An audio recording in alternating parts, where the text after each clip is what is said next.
Jamen, skærtorsdag. Det ender i dag. Det er den sidste gang, hvor det måske rigtig er godt, eller næsten.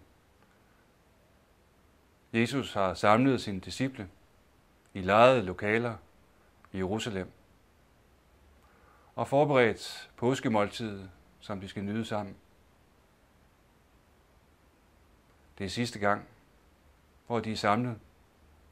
Og Jesus siger også til dem, at selv en af dem, som døber i fadet sammen med ham, en af dem vil forråde ham. Han deler måltidet, og brødet deler han ud, og de spiser sammen.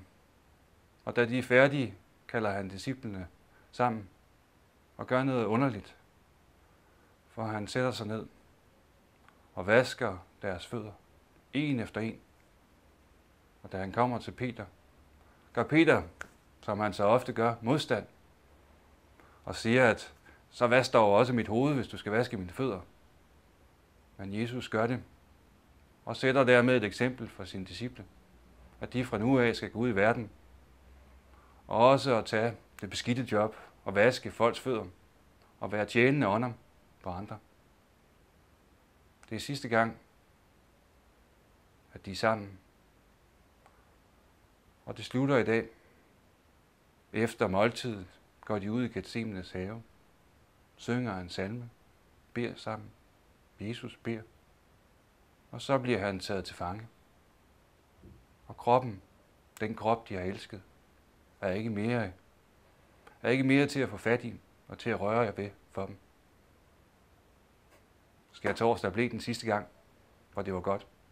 Der var Jesus delte brød og vin ud til sin menighed.